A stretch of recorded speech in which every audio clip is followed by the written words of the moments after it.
What is up, guys? It's Moto J. And today I'm going to be bringing you a review of the Coolster 125 pit bike. It is a Chinese pit bike. I've been riding it for about 6 months now. I'm in the desert, so there's a lot of deep sand out there.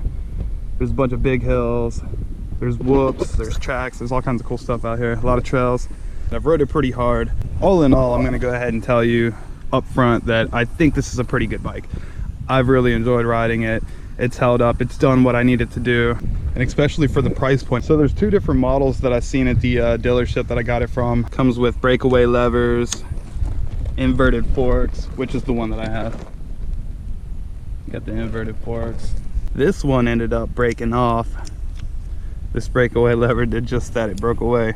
I will say that whenever it did break off, the lever was literally stuck in the ground, so I think that contributed to the lever breaking off.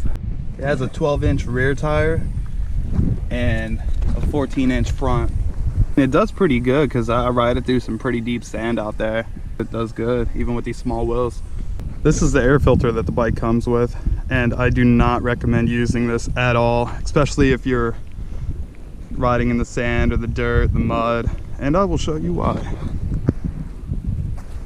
I don't know how well it picks up through the camera, but I can literally see things through the filter, and you gotta think about how much shit's gonna get through that.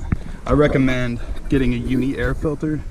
I've bought a couple other filters, air filters that aren't unis, but they kind of look like it, but they're just complete and utter trash. I would not get one. Get a uni. This is an air filter I'd bought from another shop around here, and I've had the uni air filter for probably 4 months now, and I only had this one for a month before this happens. It's not held together very well, neither was the cover for it, and I had 2 of these actually, and they both did the same thing, so that's why I'm sticking with the uni air filters. And this is the carburetor that it comes with, and again, that's another weak point of this bike. I recommend getting a Mikuni. That's what I'm going to be getting here soon. The motor's been good, it's ran fine, everything's been good with that. The chain's good. I didn't have to adjust the chain at all. I've seen like some videos where people were saying like they had to adjust their chain or like it kept falling off, but I never had that problem. The brakes work great. They're both disc brakes. Disc brake on the back and disc brake on the front. You got your clutch right here, or your front brake right here, and you got your back brake right here. You got your foot brake. And I don't know if it's just my bike, just this specific one that I bought, but the shifter is complete garbage though. Like, I haven't seen anyone else complaining about it, so I think it's just my bike, but sometimes it doesn't want to shift. I don't know why. So if I ever see, it wouldn't shift in the first right there. If I ever have problems with it, typically I'll move it back and forth and then it'll work like that. This bike is 1 down, 3 up. So you shift down the first, shift up the second, third, fourth. It goes about 45 or so. 50 if you're like going down a hill for sure. This bike also has a 1-gallon tank, so I can go about 50 miles, give or take, whatever. Dude, I've taken this thing all the way out there, Like, I've taken this thing a long way and I haven't ran out of gas yet. I mean, I got a lot of area out here to ride around in.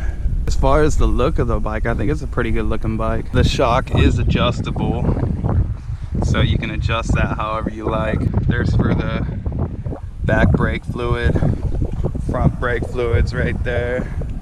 Another problem that I had with this bike was that the muffler, this was before I even started riding on rough surfaces like this out here, was that the stock muffler that it comes with, I don't know what it was, but there was like this little piece inside the muffler that just came off. It looked like a hockey puck almost, and just came right back into this right here, and like it clogged up the muffler. This is a slip-on exhaust, so you can just slip your new muffler on there. I have it rigged up on here. But man, this muffler sounds a lot better than the stock one though.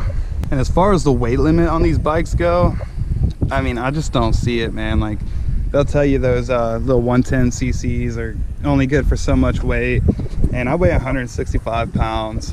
So I rode the 110 Teo that I used to have just fine. I didn't have any problems other than it like bottom out sometimes, like, you know, hitting some bumps and stuff. But I mean, other than that, it was great. And this thing, I've had no problems on it. I don't bottom out on this at all. Great for adults or teenagers, whatever. All these bolts and stuff coming loose, like I've only had a couple come loose on it right there for the front plate. I had to tighten my clutch lever. A bolt for the plastic came out, and then this bolt fell out for the guard plate for the muffler. I don't even tighten them that often. I just tighten them, you know, probably once every month or two, which I don't know, I probably should tighten them a lot more, but whatever, dude. They've held up well. Bike still runs good. Let's see how many kicks it takes to get it started here. So start it up. And I haven't started it previously, so this is from a cold start. I'm gonna let y'all hear that new exhaust too.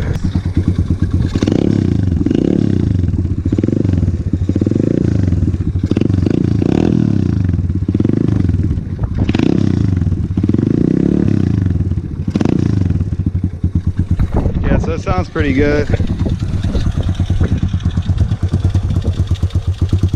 Totally recommend getting a new exhaust too, man. It sounds so nice. I think I paid like 20 bucks for that exhaust or something around there. I don't really remember, but it was definitely worth it. I definitely recommend this bike. I think it's a great bike, and it was well worth the money that I spent on it. I'm gonna keep riding it. I'm gonna throw in some footage of me riding it and just having fun.